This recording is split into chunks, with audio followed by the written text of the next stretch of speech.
Solid metal body, glass front panel with large screen. Has Xiaomi released a brand new flagship smartphone? Nope.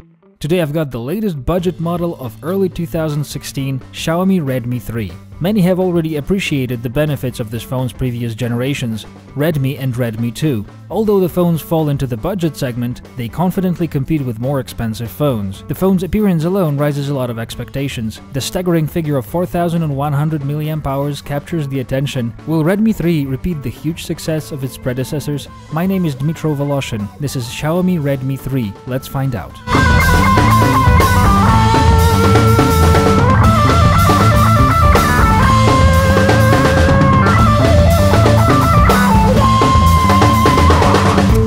The first thing that comes to mind when you take Redmi 3, hey, is this thing really budget? Redmi 3 has a full metal and glass body, 5-inch HD screen which occupies pleasantly big part of the phone's front, has a narrow frame and is covered with Gorilla Glass 2. The phone looks good. It's available in 4 colors: gold, dark gray, silver, and classic gold. The IPS screen is 1280 by 720 IPS panel, has wide viewing angles and rich colors. Its white balance can be adjusted. There also is a special reading mode. The pixel density of 294 ppi is sufficient and modern enough on a non-pentile 5-inch screen. The maximum brightness is not as high as that of the top phones, but is still readable under direct sunlight. Above the screen, the speaker, the proximity sensor and the brightness sensor, and the front camera, all the usual. Below, the capacitive touch buttons, recently launched home and back, and the unusually placed notification LED. The buttons are not backlit, which was my biggest concern about the Redmi 2, and this remains unfixed. On the left side, a tray with the space for 2 SIM cards, micro and nano SIM, ejected with a clip. Both slots support 4G. The nano SIM slot can take a 128 gig micro SD card instead. On the right, the usual volume up down rocker and the power button, which are made of metal.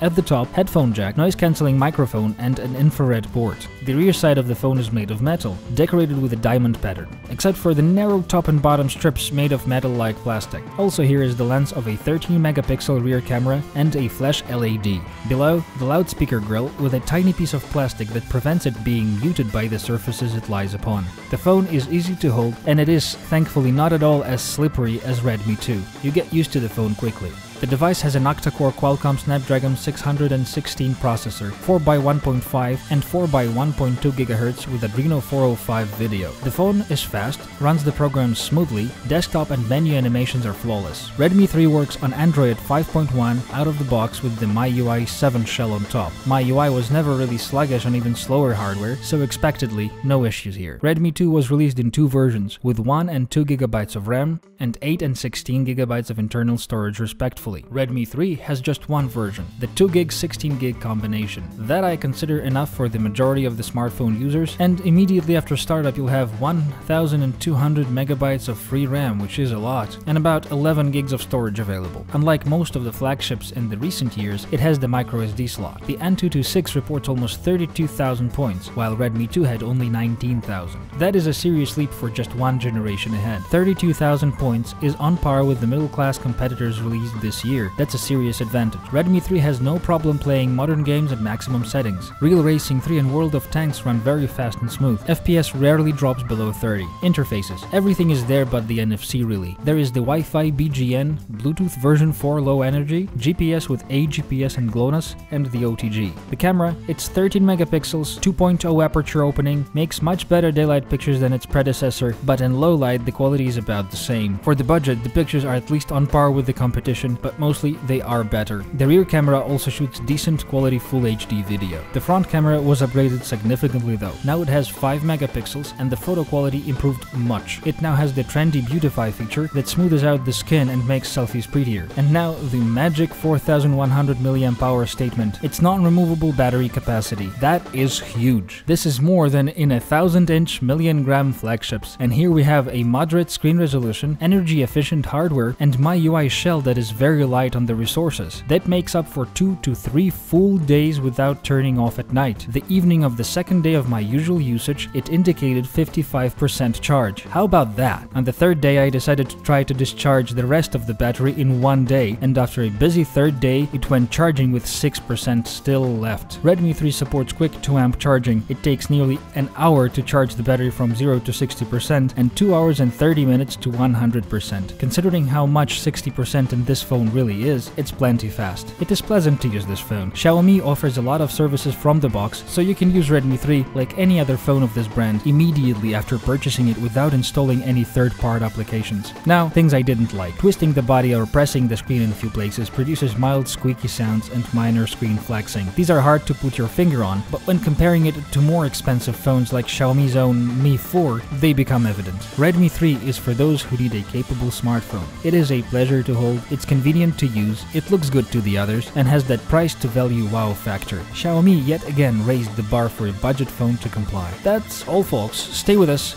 subscribe to this YouTube channel to get the Xiaomi videos first. This was Dmitro Voloshin, have a good luck.